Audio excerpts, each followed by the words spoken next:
Welcome. You've joined us for a deep dive today.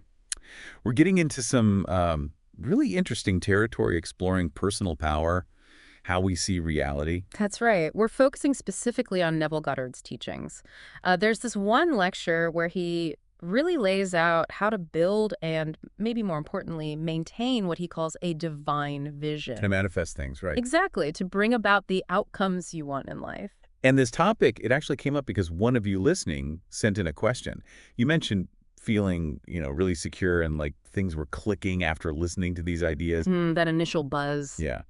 But then finding that feeling, those intentions, they just kind of evaporated. Mm. Doubts crept in, and it felt like all the positive work was just wiped away. Oh, yeah, that's incredibly common.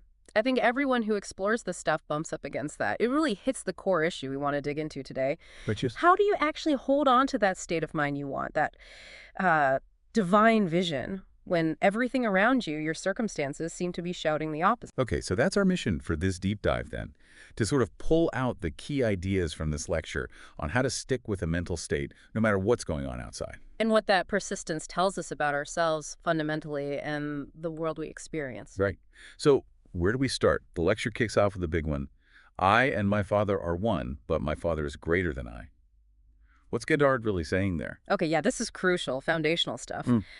Goddard's take is that your core self, what he labels the Father, think of it as your deepest awareness. Your I amness is fundamentally connected, one with your conscious self, the I that you experience yourself as walking around. But one is greater. Yes, but not in a better than way. It Yeah. means the Father holds this like infinite potential and unlimited scope, whereas the I, our conscious self, tends to operate with limitations. Limitations imposed by our everyday thinking, our senses. Exactly. In our normal state, we rely so much on what we see, hear, touch, and what our logical mind tells us makes sense, which is fine for, navigating the physical world. Yep. But Goddard argues those very tools can sometimes block us from grasping what he calls revealed truth.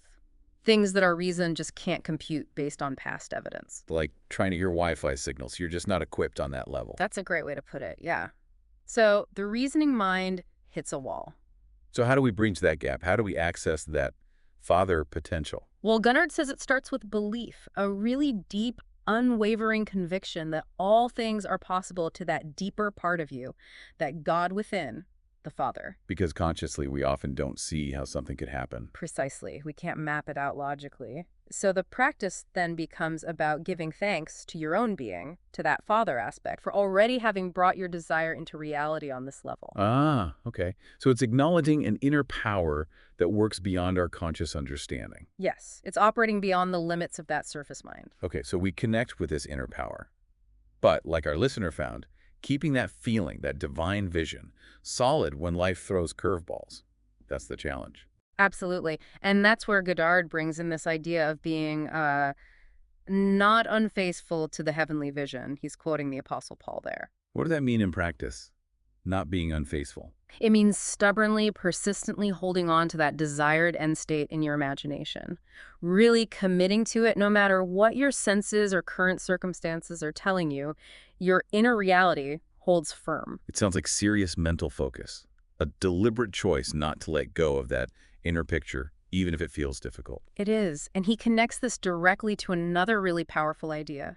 The whole vast world is yourself pushed out. Whoa, okay, unpack that one. It's pretty radical. It basically means your external reality, everything you experience out there, isn't separate or random. It's a direct mirror, a reflection of your own consciousness, your dominant beliefs and assumptions. Everything, my job, my relationships, my health. According to this view, yes. He uses the example of St. Francis calling his own body brother donkey, suggesting even our physical form is part of this outer reflection of our inner state. It implies this deep interconnectedness, and that change always starts within. That really shifts the sense of where power lies, doesn't it? If the world is a reflection. Then the power to change the reflection is inside you. Exactly. Now, he also brings up 70 times 7. Usually we hear that in the context of forgiveness. He takes it somewhere else. He does. He offers a symbolic interpretation related to maintaining that vision. He says it's not about literally forgiving 490 times. Okay, so what is it about? He breaks it down using Hebrew letters and their meanings. 70, he relates to the letter Ayin, which looks like an eye, representing vision. 7, he connects to Zayin, meaning a sword. Eye, sword, so. So 70 times 7 becomes this symbol for continuously, relentlessly returning your attention, using the sword of your focus to fixate your inner eye on the desired vision. It's about constant refocusing. So it's not set it and forget it. It's an active, ongoing thing. Keep bringing the mind back, especially when things look tough. When circumstances seem to completely deny the possibility of your vision, that's when the discipline really counts. And while we're doing that, holding that Once you're holding that model, that feeling of the wish fulfilled, your deeper self, the Father, is the one actually doing the work of externalizing it, bringing it into form. You provide the blueprint, the feeling. It handles the construction. Which leads us right back to our listeners' issue with doubt just washing away the vision. What's the practical step then, according to Goddard? His advice is actually quite straightforward, almost simple. When you realize your mind has wandered off, when you notice the doubt, just go back to the vision. That's it. Go back. Yeah. No big struggle or analysis. No. He suggests the very fact that you noticed you wandered, that you became aware of the doubt, is actually a positive thing. It's awareness. Don't get hung up on the doubt itself. Gently, persistently, redirect your focus back to the feeling of the wish fulfilled, like hitting a reset button. Use it as often as needed. 70 times, 7 times, if necessary. Okay. Now, he uses this example about a very wealthy man, a billionaire, taking up yoga. What was the point he was making there? It wasn't just a critique of wealth, was it? No, not primarily a critique. He uses it to illustrate different kinds of hunger. This man's focus seemed to be on, let's say, extending his physical life to enjoy his material wealth, a hunger for Caesar's dollars. Okay. Goddard contrasts that with what the prophet Amos called a hunger for hearing the words of the Lord, a deeper, more spiritual kind of seeking. So it's about comparing different motivations, different things people might strive for. And he does bring in those warnings, about the love of money being problematic. Right, referencing passages like in Timothy or Hebrews. He acknowledges money is necessary, obviously, for living in the world. Right.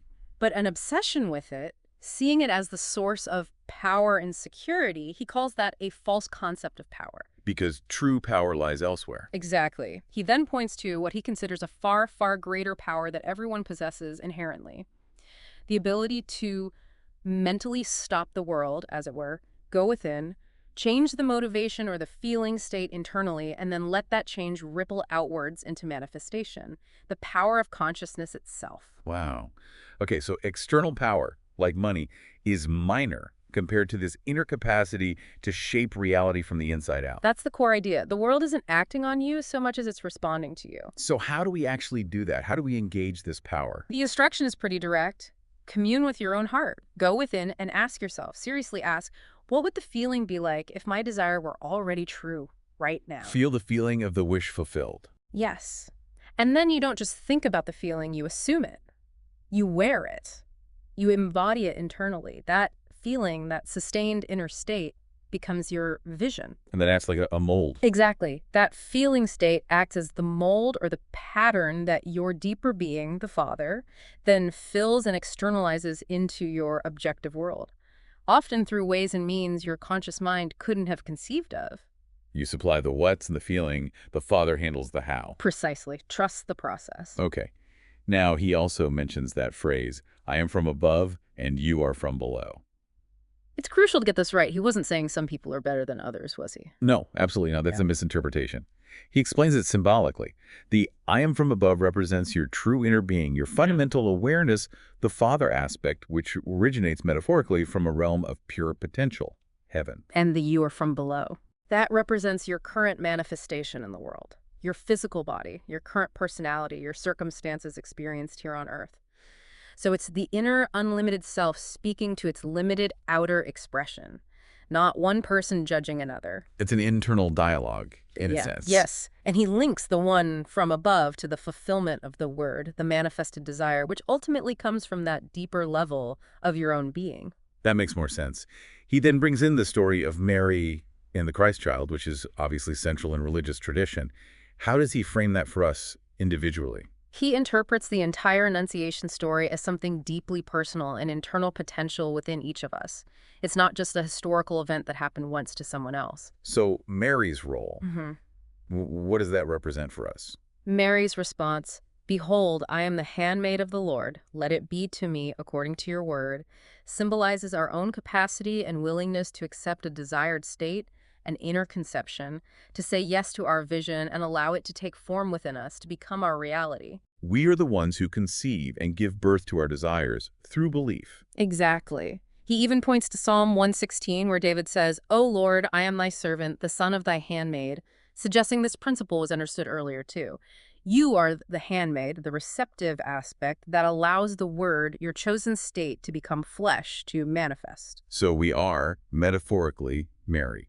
In this context, yes. And he shares a personal experience relating to the birth of his own son. Right, about seeing the Christ child. Yes, an inner vision of the infant Christ smiling at him before his son was born. He connects this to the name Isaac, meaning he laughs, symbolizing the inherent joy that comes when a desire is successfully brought forth. And there was that analogy about marriage, too. Right, to explain the relationship dynamics, the creator, God, the Father within, is like the husband, the active principle. The individual consciousness, the I, is like the wife, the receptive emanation. They unite in the act of creation, assuming the feeling. And the Christ child. The Christ child, the manifested desire, the fulfilled state, is the evidence of that successful union, the proof that the two have become one. It's why the Son, the manifestation, can reveal the Father, the creative power within. It's a very rich symbolic interpretation. Yeah. It really internalizes these grand narratives. It does, and it all feeds back into his core idea that your entire experience is a kind of projection, an inner soliloquy, he calls it. Meaning, what plays out there started as a conversation in here. Precisely. You are both the sent one, experiencing the world, and the sender, the consciousness originating that experience through your inner states, your assumptions, your beliefs. It's all flowing from you. Which brings us back to power. Real power versus, say, worldly influence. Yeah, he really contrasts them. Worldly power, money, status, force, he sees as ultimately limited, often fleeting. The real power, the profound power, is that inner ability to become still, to go within, and to change the very motivation, the underlying feeling of your reality. And he had that vision related to this. Yes, a very striking one where he felt himself gliding through this sea of suffering people, and just by his presence in this elevated state of consciousness, they were all instantaneously healed. It culminated in this overwhelming sense of completion, the feeling of, it is finished. Wow. It's intense. It illustrates that ultimate state of inner authority and its effect. He even contrasts that feeling of freedom with how the physical body felt afterwards, like a straitjacket. Which relates to how he saw the crucifixion and resurrection, doesn't it? It wasn't quite the traditional view. Not at all. He saw the crucifixion not as a specific historical event done to Jesus by others, but as the universal human experience of descending into the limitations of a physical body at birth. So the cross is the body, this physical life. Essentially, yes. Yeah. The cross we bear is this brother donkey, the physical form with all its limitations that we inhabit and navigate. He'd point to John 10, "No one takes my life from me, but I lay it down of myself," suggesting it's a voluntary descent into form, not a victimization. So life itself is the process of carrying this cross. And the journey is about fighting the good fight within these limitations, keeping the faith in your vision, ultimately leading to the crown of righteousness, which is achieving that state of fulfilled desire, realizing your power. And the marks of Jesus, not physical wounds. No, he described them as internal things, like twirling vortices of energy that bind consciousness to this physical dimension. The resurrection, then, is awakening from these limitations, realizing your true, unbounded nature. So the whole framework is deeply internal and symbolic. And he finishes by really encouraging the listener, right? Absolutely. It's a call to action. Take your ideals, your biggest dreams, your highest conception of yourself, and dare to assume it's already true now. Trusting that deeper self. Trusting that Father within where, as the angel told Mary, nothing will be impossible. He reminds us of that question from Genesis. Is anything too hard for the Lord? It's rhetorical. The answer is no. Trust that power within you. And the joy of it. Isaac laughing, the smiling child. Yes, that joy is the natural signature of manifestation, of successfully embodying your desire. He also stresses persistence again and self-compassion, maybe, using that story about William Lawrence. Right, the anecdote about the man who accurately predicted something and then passed away suddenly. It's a poignant reminder, perhaps, of how unpredictable physical life can be, maybe subtly urging us not to get too caught up in just the surface level of things. And focus on the inner work. And crucially, he repeats the advice about wandering thoughts. Don't beat yourself up when your mind drifts from the vision. Don't condemn yourself. Just forgive, forgive, forgive. Meaning, Meaning just gently return to the chosen state. That's the forgiveness here. Return 70 times, 7 times if you need to. Re-enter that feeling because your deeper being is always working from that glorious mold you provide with your sustained vision. and ultimately this path leads to understanding our true identity. Yes, he speaks of a future realization, an awakening, where you recognize yourself as the Father, the creative power, and Christ as your Son, the expression of that power. He references, "He who has seen me has seen the Father," And David calling the Lord my Lord. as another hint towards this inner relationship between your awareness, David, and the ultimate source, my Lord the Father. He knew these ideas were different, maybe challenging, so he encouraged listening again and again. Okay, so let's try and wrap this up for everyone listening. The big takeaway from this deep dive seems to be that the power to really shape your experience isn't out there somewhere. It's right here inside you. Absolutely. And accessing it comes down to consistently holding on to your desired vision, that inner feeling of it being real, and trusting, really trusting that deeper part of yourself, the Father, to handle the details. And when those doubts pop up, which they will. Don't get discouraged. Don't fight them too hard. Just notice and gently, persistently return to the feeling of the wish fulfilled. Forgive yourself for wandering and just come back home to that state. So maybe the final thought for you to take away from this is, what is the divine vision you're going to choose to focus on now? How does knowing that the world might just be a reflection of your inner state change how you look at your life right now and what you believe is possible for yourself? Yeah, really sit with that. What if the world is yourself pushed out? What does that unlock for you? We hope this has given you some powerful things to think about. Definitely. This is just scratching the surface, really, but hopefully a good starting point for exploring these ideas further.